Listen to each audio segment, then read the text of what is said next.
Ó vinde vós, ó povos de todas as nações, erguei-vos e cantai com alegria, fazei soar no ar a vossa melodia, que Jesus Cristo traz libertação.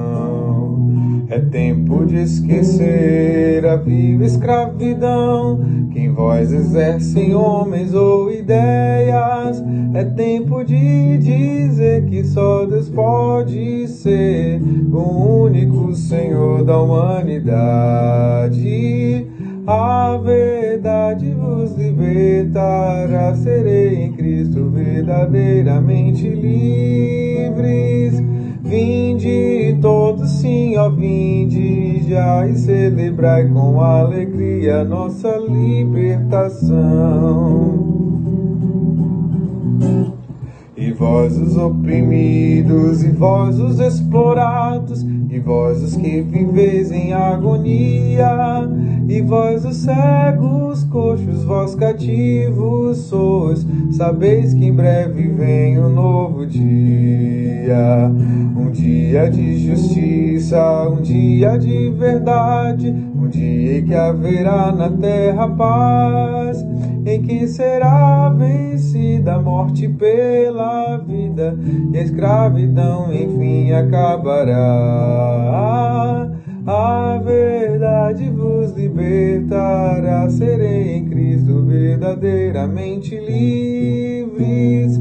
Vinde todos, sim, ó vinde já, e celebrai com alegria vossa libertação.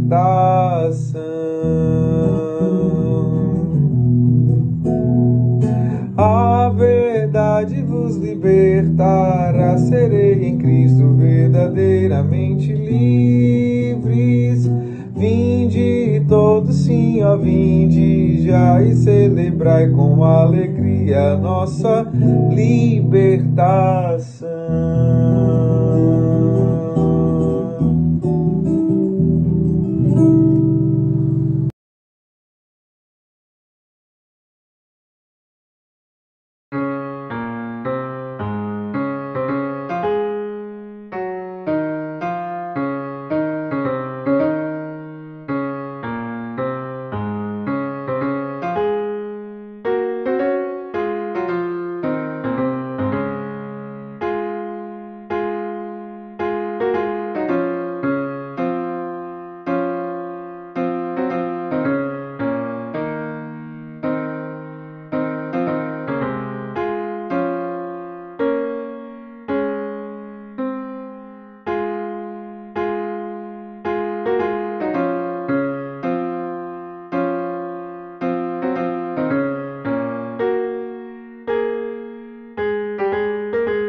Qual relação tem o meu voto com a minha fé? Circula um panfleto com a imagem do presidente genocida fazendo esta pergunta. E aí eles querem passar a ideia de que não é possível ser de esquerda e ser cristão. De início a pergunta em si já é estúpida. Pressupor que o cristianismo é um estilo de vida da direita é desconsiderar a existência do cristianismo antes de 1789, data da criação destes termos na França. A grande questão é que, por serem contrários à pluralidade de vida e de ideias, líderes religiosos fundamentalistas tendem a considerar o outro como inimigo. Um exemplo, Jesus foi acusado de estar a serviço de Satanás, conforme Lucas 11,15, e Lutero considerado inimigo da fé, excomungado pelo Papa Leão em 1521. Recentemente, o deputado estadual Frederico Dávila, do PP de São Paulo, ofendeu o Papa Francisco. É possível então perceber um padrão. Se o outro não pensa como eu penso, o outro não é de Deus. Para mim, a questão não é se é possível ser cristão de direita ou de esquerda, porque o cristianismo não se limita a isso. Cristão é quem crê em Jesus. O que eu discuto é exatamente qual a relação do meu voto com a minha fé. Qual aspecto da minha fé influencia o meu voto? Qual o foco da minha fé e do meu voto? É evidente que, enquanto pessoas de fé, e aí há pessoas de direita e de esquerda que têm fé, alguns interesses predominam mais que os outros. Correto? Vemos isso na própria Bíblia.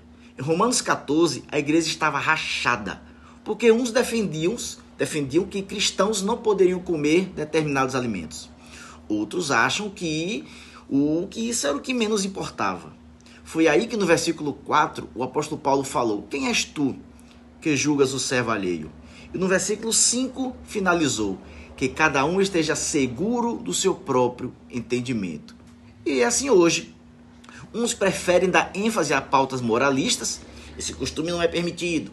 E outros que dão ênfase a valores. O costume é o que menos importa. É importante destacar que existem pessoas de direita que não são cristãs, assim como existem pessoas de esquerda que também não são cristãs. Entretanto, pessoas de esquerda que são cristãs pautam a sua conduta pelo que consta em Atos capítulo 2, versículo 42 a 47. Leiam em casa, é importante. É lógico que existiam outras comunidades cristãs naquela época, mas naquela localidade, cuja narrativa de Atos ocorre, eles acreditavam que a vida terrena era somente uma breve passagem, efêmera, e que mais importante que observar costumes tradicionais de uma religião seria repartir o pão e viver de modo harmonioso em meio a diferentes formas de viver.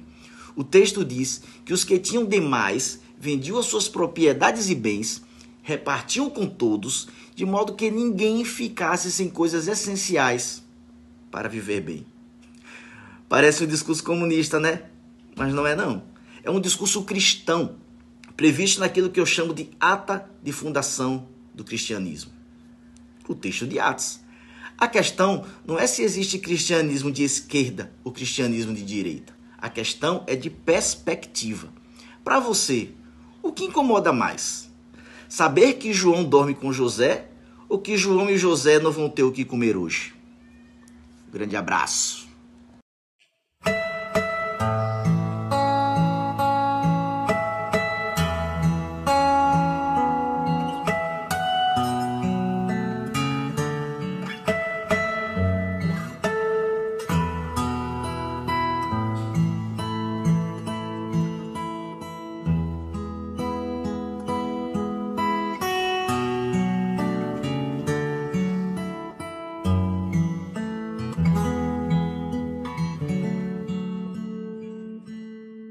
Quando todos os meus medos já não cabem mais em mim, quando o céu está de bronze e parece que é o fim, quando o vento está revolto e o mar não quer se acalmar, quando as horas do relógio se demoram a passar, muitas vezes não consigo os teus planos compreender, mas prefiro confiar sem entender. Eu creio em ti, eu creio em ti, eu olho pra ti e espero em ti.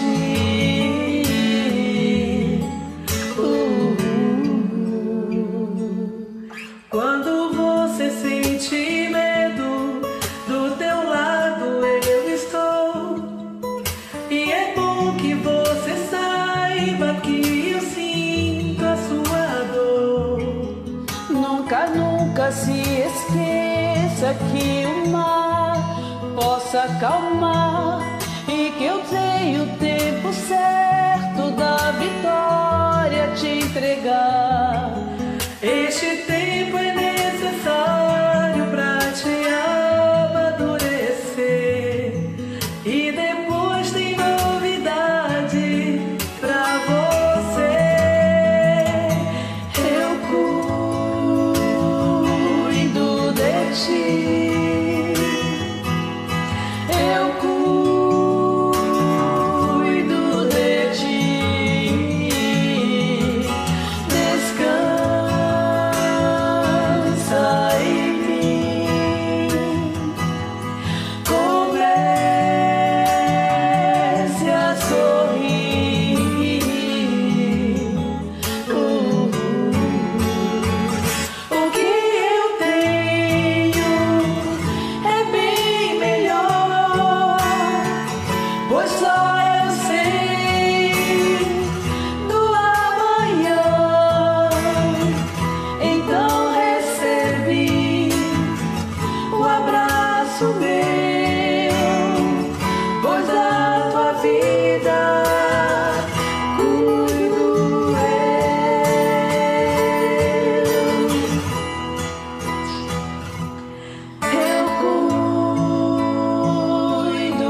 Oi, sou Giovana Rafar, sou Rebeca Rafar.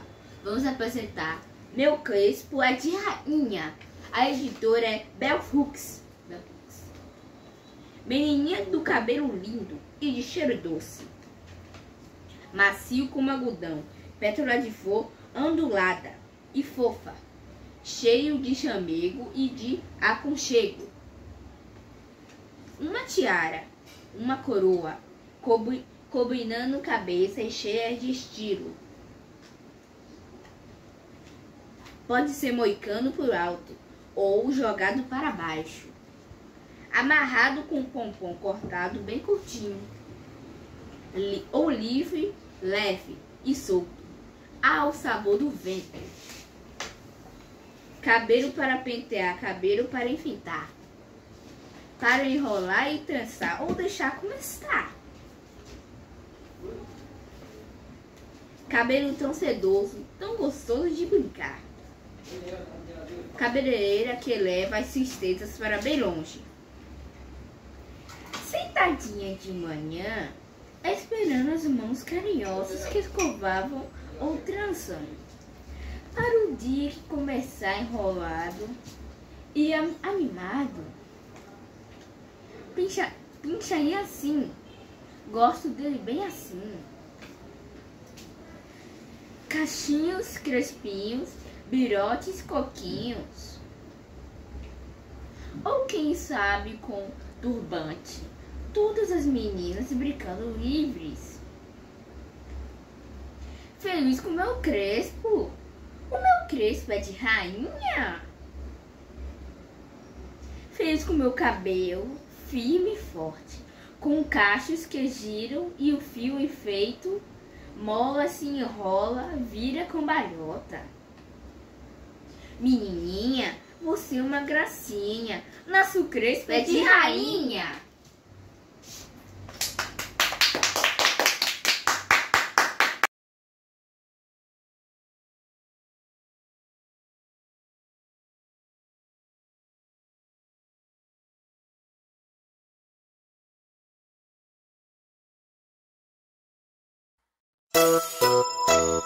Você sabe quem criou todas as coisas que nós vemos ao nosso redor? Não? Então, vem aprender. Quem fez as lindas estrelas, as lindas estrelas, as lindas estrelas? Quem fez as lindas estrelas foi Deus, nosso Pai. Quem fez a ave que voa, a ave que voa, a ave que voa? Quem fez a ave que voa foi Deus, nosso Pai. Deus criou todo o universo, todas as maravilhas.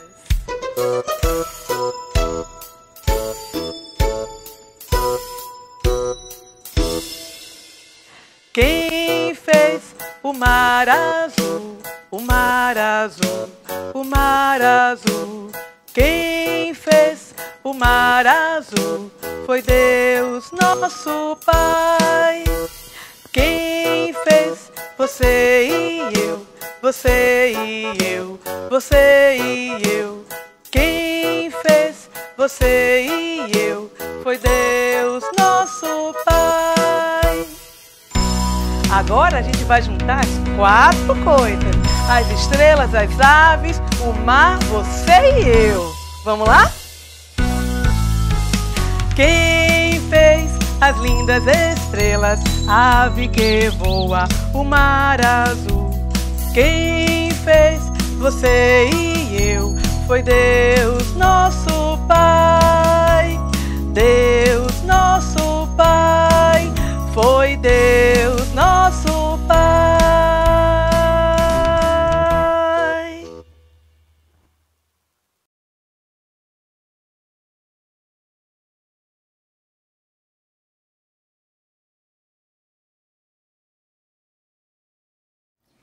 A classe Santuário vem refletindo sobre o tema integração durante todo o mês de outubro. E tem todo o sentido, pois este mês é repleto de datas comemorativas de várias categorias profissionais, conscientização sobre assuntos relevantes para a saúde, como o Outubro Rosa, para as relações interpessoais e para o meio ambiente. O Departamento de Proclamação se junta à classe Santuário para refletir, solidarizar, celebrar e alegrar-se com todas e todos os homenageados. Aos idosos é dado pela ONU o dia 1º de outubro, para sensibilizar a sociedade sobre as questões de envelhecimento e incentivar as diversas formas de integração em seus ambientes de convivência. O dia 6 é o Dia Mundial dos Sem Tetos, dia de refletir que ter uma casa para viver é um direito humano reconhecido na Constituição brasileira. O dia 10 é Dia Nacional da Luta contra a Violência à Mulher. É um dia importante de reflexão e compromisso ético de toda a sociedade. É preciso fortalecer a Lei Maria da Penha, a fim de erradicar qualquer ação ou omissão que venha a provocar na mulher humilhação, sofrimento e morte. Dia das Crianças é 12 de outubro.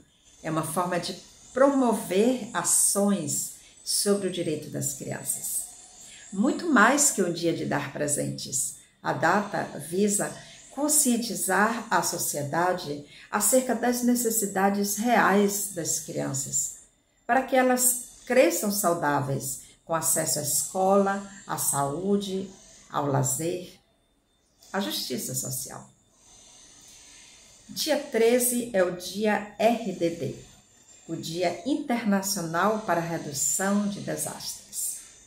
O dia é oficializado pela ONU para promover uma cultura global de consciência, prevenção e alerta às catástrofes ambientais, incentivando os países a buscar ferramentas para diminuir o desmatamento, as queimadas e a exploração danosa de todos os recursos naturais. No campo religioso, destaco 3 datas muito importantes, 3 celebrações religiosas. Dia 4 é o dia de São Francisco de Assis, um dos santos mais venerados pelos católicos. E por nós também. A Igreja Batista Nazaré canta com frequência a oração de São Francisco. Dia 12 é o dia de Nossa Senhora Aparecida, padroeira do Brasil. Muito importante para o catolicismo, que reconhece em Maria um exemplo, um modelo de fé e de virtude. No dia 31 de outubro é celebrado um dos mais significativos eventos da história universal, a Reforma Luterana, que é um movimento religioso que foi iniciado no século XVI pelo monge alemão Martinho Lutero. O Dia da Reforma Protestante, como é chamada também, é celebrado pelos cristãos de todo o mundo, especialmente pelos luteranos.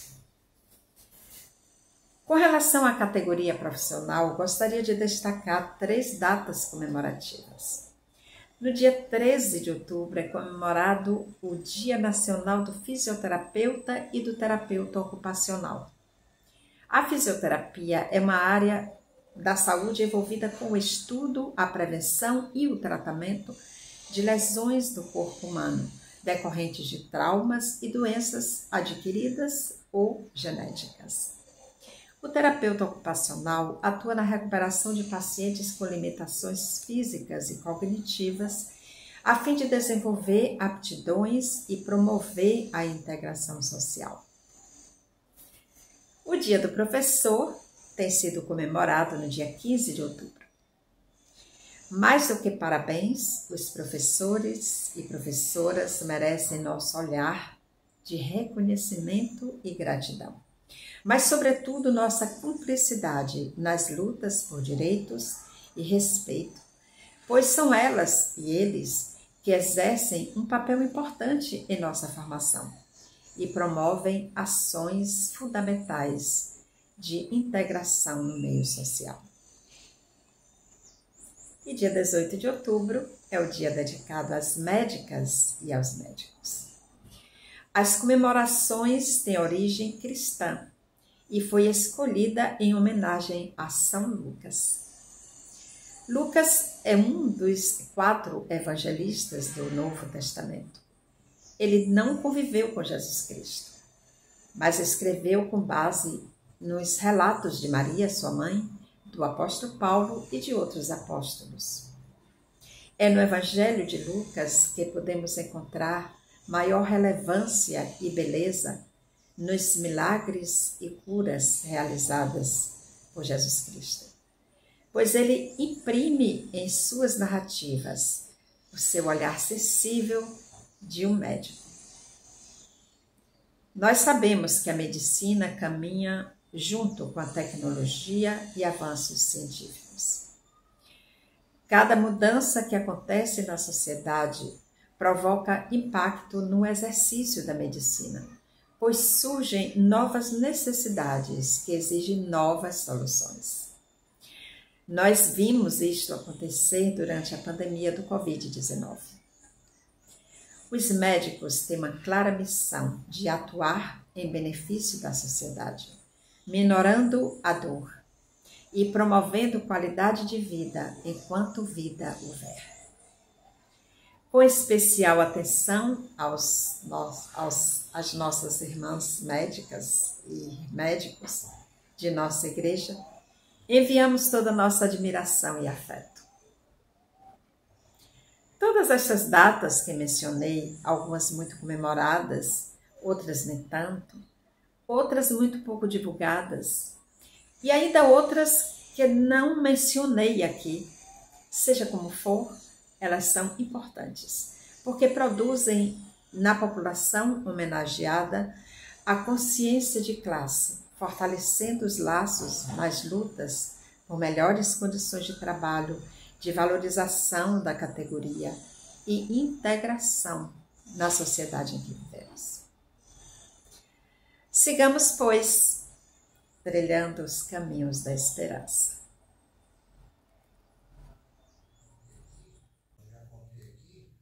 Olá, queridos, colegas, queridos, professores, professoras. 15 de outubro é realmente um dia especial, porque temos consciência da importância do nosso trabalho, que é imprescindível para a construção de uma nação civilizada e próspera. Se fala muito sobre remuneração e sim, sabemos que é injusta. Mas se não for missão e se não houver amor envolvido, a educação não acontece, nós sabemos disso. Ensinar uma criança a pensar, a descobrir a leitura, a ler o mundo, não há salário que pague. Segundo Rubem Alves, o professor é um provocador. A função do professor é provocar. Diz ele que a inteligência é preguiçosa, quieta, mas quando provocada, traz excelentes resultados. O que o professor fala deve provocar a curiosidade da criança e do adolescente. E Paulo Freire diz que o professor é naturalmente um artista. Mas ser um artista não significa que ele ou ela consiga formar o perfil, possa moldar os alunos. Não é isso. O que um educador faz no ensino é tornar possível que os estudantes se tornem eles mesmos. Também é muito bom saber que deixamos marcas na vida de muitos dos nossos alunos e que muitos deles também deixam marcas em nós. Enfim, temos um dia especial, porque somos especiais. Parabéns para todos, todas, todos nós. E que as dificuldades do caminho não nos façam desistir dessa nobre missão. Se é educar, que haja dedicação ao ensino. apóstolo Paulo. Então, gente, parabéns pela escolha dessa profissão tão maravilhosa, tão digna, né? E que transforma vidas, transforma o mundo. O poder da educação é realmente inestimável, né? Então, parabéns para todos nós que militamos nessa seara. Um abraço para todos. Obrigada.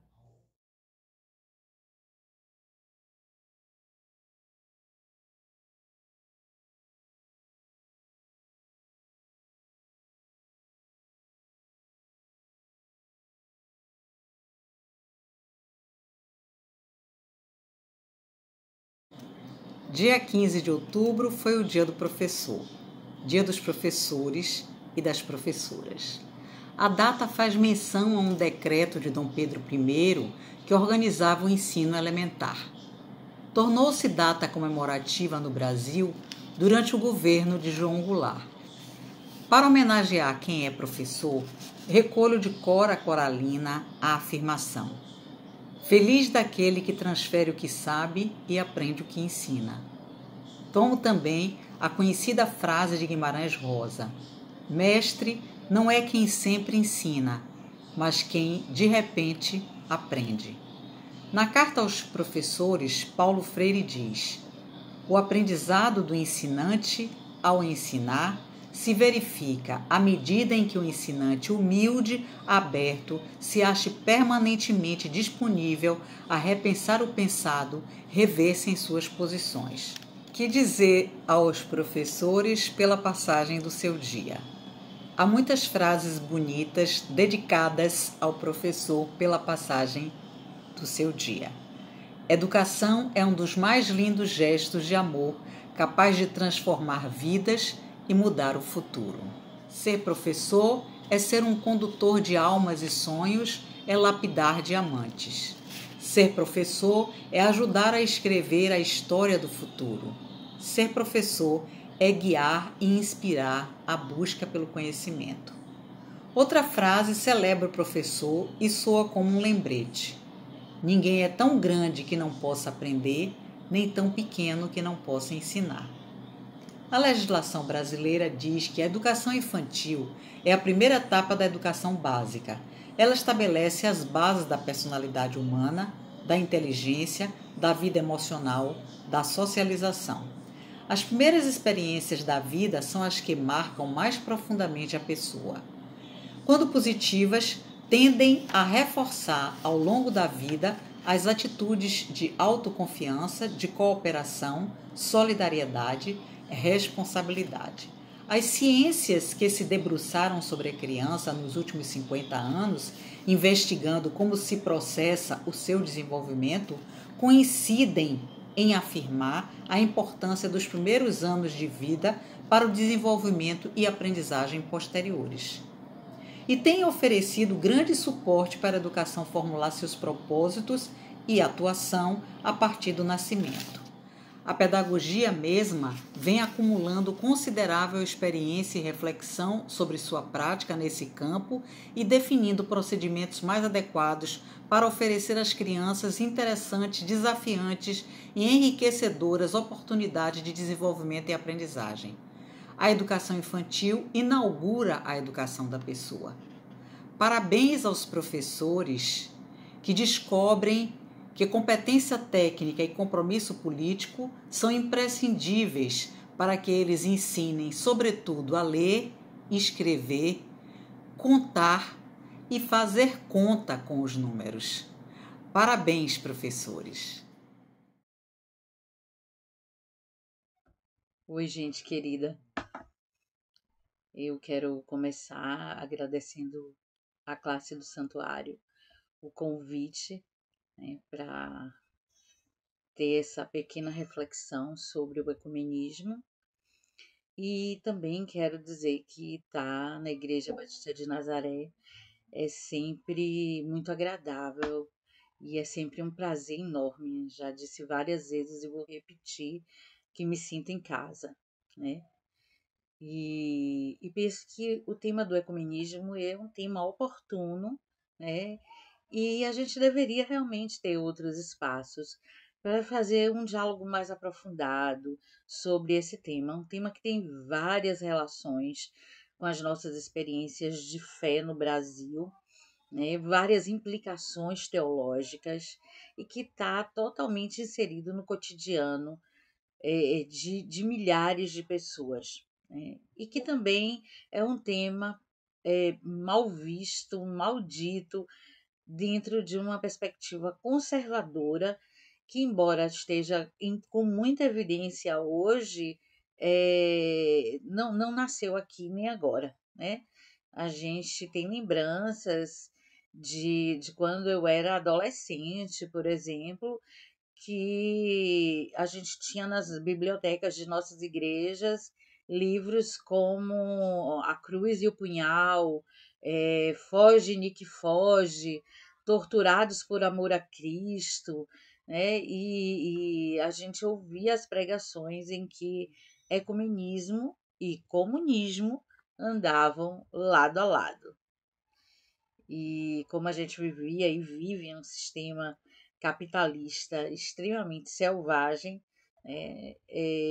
relações ecumênicas e comunistas são coisas do diabo. Então, acho que essa oportunidade para a gente dialogar sobre o tema é extremamente oportuna. Então, eu quero começar dizendo que o que eu dizia e ainda digo na sala de aula a meus estudantes e a minhas estudantes. O cristianismo foi salvo pelo ecumenismo.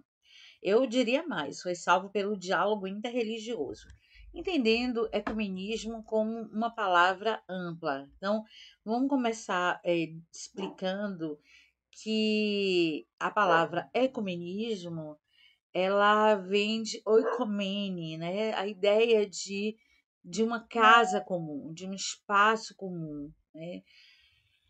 E é uma palavra grega, né, que não foi usada no primeiro momento para designar essa relação fraterna entre igrejas cristãs. Mas como ela foi muito usada com essa acepção, principalmente na contemporaneidade, a palavra, uma parte, né, dos movimentos sociais e de alguns teólogos e teólogas entendem que ecumenismo dá a ideia de trazer o Cristo para o centro das nossas referências de fé. Por exemplo, o CONIC, né, que é o Conselho Nacional de Igrejas Cristãs, aplica o ecumenismo como símbolo dessa relação, mas não de modo restrito, é só para dar um exemplo. E o diálogo interreligioso nos traria uma visão mais ampla, mas tecnicamente, né, alguns órgãos, como por exemplo Koinonia, usa ecumenismo de forma bem ampla, sem fazer essa distinção entre ecumenismo e diálogo interreligioso. Mas aqui hoje, né, eu vou fazer um primeiro movimento, retomando aquela fala inicial, de que o ecumenismo salvou o cristianismo, o diálogo interreligioso, e vou seguir historicamente de uma forma rápida, porque a gente tem pouco tempo. Então, veja, quando eu digo que o diálogo interreligioso salvou o cristianismo, é que o cristianismo surge no primeiro século como uma cisão de uma religião que já estava estabelecida, que era a religião judaica. Na condição de cisão dessa igreja, né, com ideias extremamente avançadas para o seu tempo, né, aquela história de que não há homem nem mulher, não há escravo nem livre, né, aquela história de que diante de Deus não existe castas, somos todas e todos iguais. E essa discussão não era uma discussão espiritual, como a gente imagina hoje, né? Diante de Deus espiritualmente, não. Tanto não é que Onésimo se recusou a continuar sendo escravo, ele não queria mais. Tanto não era que as mulheres que falavam na igreja queriam continuar falando, né? Então, assim, não é uma questão espiritual, é uma questão material concreta. E aí o cristianismo surge contestando o poder político de César. Os cristãos não respondiam que César era o Senhor, né? Eles respondiam Jesus Kyrios, Jesus é o Senhor. Quando eles diziam isso, eles afrontavam o Império Romano e eram perseguidos. Então, restava aos cristãos as vias das catacumbas, que eram espaços subterrâneos pequenos que cabiam poucas pessoas, né? Não tinha uma multidão de cristãos no primeiro século, pouco de pessoas. Eu sempre brinco com os meus alunos, tem muita gente atrás de milagre, mas na experiência do evangelho não tem tanta gente assim querendo essa experiência, não, né? Porque exige renúncia. E aí a via das catacumbas era uma via onde para lá corriam não apenas os cristãos, mas outras religiões que dividiam com as pessoas cristãs o espaço, às vezes objetos litúrgicos, né? E a condição de refugiado e refugiadas, né? Então, assim, havia uma tensão muito grande e é graças à solidariedade de outras religiões que o cristianismo consegue sobreviver. E ele não deveria abrir mão dessa história, porque, infelizmente, em outros momentos a gente saiu da condição de perseguido para perseguidores. A gente vai ver que a partir daí existe o movimento ecumênico não denominado, né? Um movimento histórico de tempo e espaço que agregava, que trazia diálogos de religiões diferentes, está presente no Antigo Testamento todo. A gente teria que gastar aqui 6 meses só para a gente mapear a relação interreligiosa no Antigo Testamento, né? O CEBIC, o Conselho Ecumênico Baiano de Igrejas Cristãs, tem uma iniciativa maravilhosa, que a pastora Camila, inclusive, faz parte, que é a Bíblia, um projeto chamado A Bíblia sobre Outros Olhares, onde a gente está trabalhando a perspectiva do diálogo interreligioso dentro do texto bíblico do Antigo Testamento, né? E paralelo ou concomitantemente à construção da história de Israel. Tem sido uma experiência maravilhosa com o professor Nelson Kilp, que é doutor em Antigo Testamento, e é um curso que eu super recomendo, né? Acho que é uma experiência maravilhosa para a gente compreender essa perspectiva e combater os fundamentalismos religiosos e políticos que nos assaltam em pleno século XXI. Mas então, voltando, trago isso para a gente ver que essa discussão é tão acirrada nos dias atuais, ela não é nova, mas a contra-argumentação aos argumentos fundamentalistas estão presentes dentro do próprio texto bíblico, né? Então, voltando, né, ainda dentro do texto bíblico, gosto de lembrar que Jesus diz haver mais misericórdia para Tiro e Sidom, que não são cidades judias, que para Jerusalém, né? Jerusalém, que é a grande capital, né? E Jerusalém, que também tinha o mau hábito de apedrejar os profetas, né? Gosto de lembrar que Jesus vem de Belém, né? De Belém, do interior, né? De um contato mais direto com o povo, das periferias, né? Não dos grandes centros. Gosto dessa ideia porque advogo que nas periferias o ecumenismo é uma experiência concreta de existência e existência, né? Eu moro na periferia, morei aqui minha vida inteira, com uma vizinha que é do candomblé de um lado e a outra vizinha católica que é do outro lado, né? E todas as vezes que alguém passava mal, todas as duas corriam para ajudar.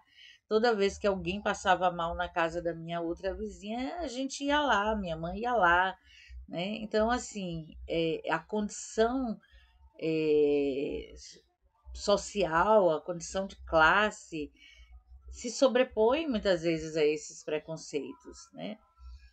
E o cristianismo, principalmente o cristianismo histórico, é um cristianismo que preza pelo respeito à diversidade religiosa.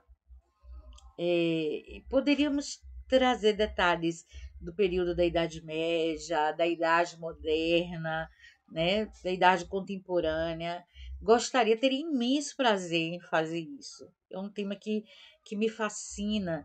E até mais recentemente, as discussões sobre ecumenismo no Brasil são imensas, né? O ecumenismo de base, o ecumenismo de cúpula, os grandes produtores, né? E aí, infelizmente, no masculino mesmo, né? Tem uma época do Brasil recente que a produção ecumênica acadêmica é feita prioritariamente por homens, mas tem um trabalho de uma menina chamada Tatiane Duarte, que trabalha com CONIC lá em Brasília, que vale a pena ser visitado, e ela fala dessa presença das mulheres no movimento ecumênico. Um trabalho muito bom, né? Vale a pena ser visitado.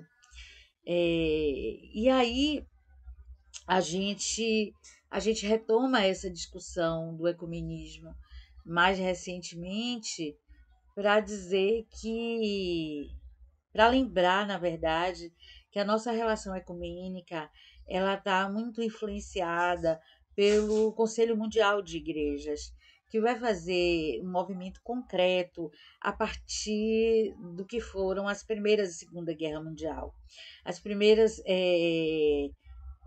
tentativas de organizar o CNI antes da Primeira Guerra Mundial com estudantes e mulheres leigas, né?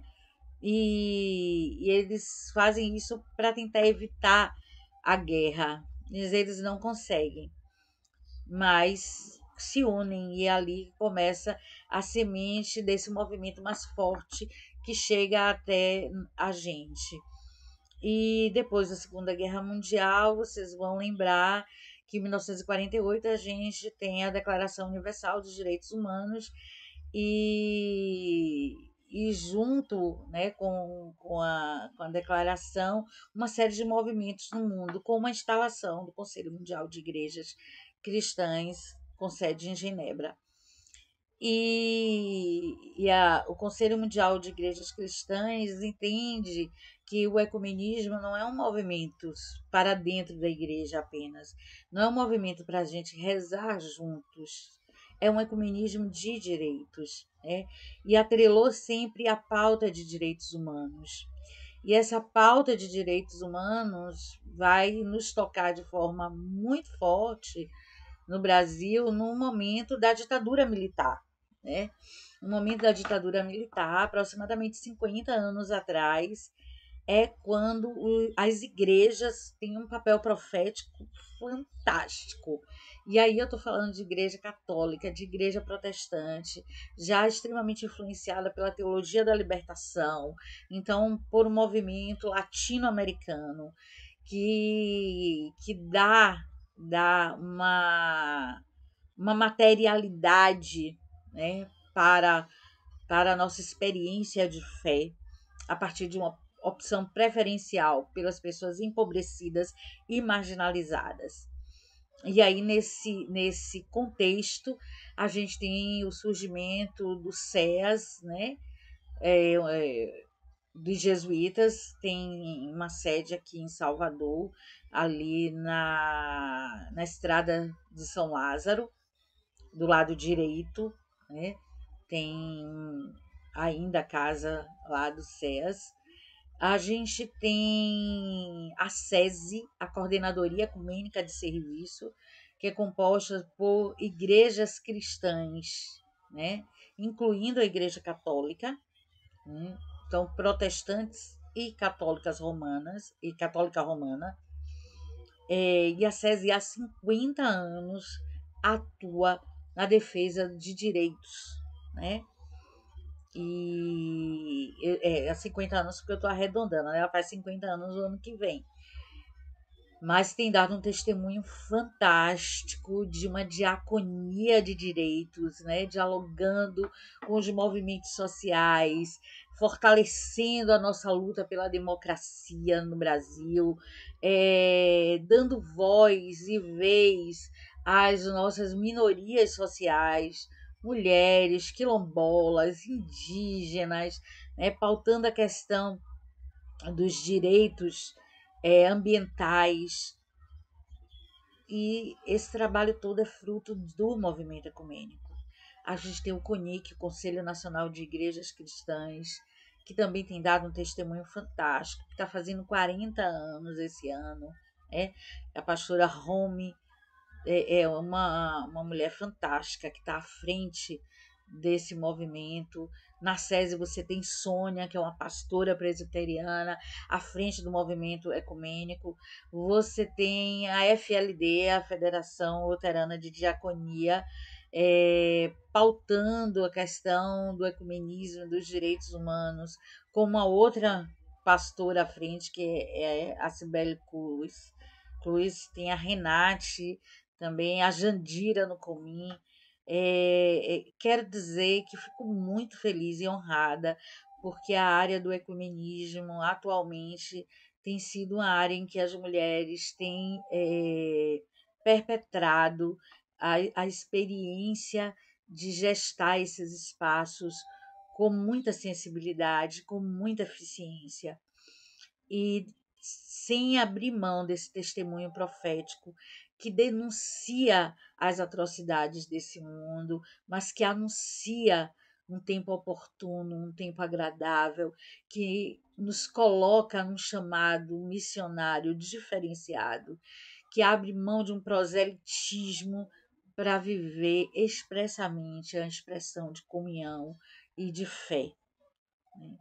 E a Igreja de Nazaré é uma igreja exemplo, né? Eu sempre digo que eu me sinto muito feliz em ser anglicana e ter a relação ecumênica posta como um princípio de fé da minha igreja institucionalizada. E veja que a Igreja de Nazaré também dá esse exemplo concreto na própria construção histórica e na experiência cotidiana de viver a sua fé. Então, o ecumenismo tem todo um legado cultural, histórico, mas é na experiência cotidiana de ser igreja que nós materializamos essa amplitude do evangelho e essa amplitude de respeito à diversidade religiosa, e entendemos que essa relação com outras expressões de fé é uma via de mão dupla, né? Nós aprendemos e ensinamos, e isso só é possível se a gente dialoga, se a gente convive e se a gente juntas diz não para os fundamentalismos religiosos e políticos. E quero convidar vocês para nos somarmos a um ato profético, né, que deve acontecer aqui em Salvador na quinta-feira. Eu vou manter vocês informadas através de Camila, mas isso deve acontecer na quinta-feira, um ato de pessoas de fé pela democracia. Eu espero ver a gente juntas lá para celebrar esse momento profético que o ecumenismo e o diálogo interreligioso busca realizar, como testemunha de que sim, é possível a nossa convivência harmoniosa, pacífica e respeitosa, e isso dá testemunho do nosso compromisso com o reino de Deus. Um beijo. É tempo de dizer que só Deus pode ser o único Senhor da humanidade. E vós os oprimidos, e vós os explorados, e vós os que viveis em agonia, e vós os cegos, coxos, vós cativos sois, sabeis que em breve vem um novo dia, um dia de justiça, um dia de verdade, um dia em que haverá na terra paz, em que será vencida a morte pela vida, e a escravidão enfim acabará. A verdade vos libertará, serei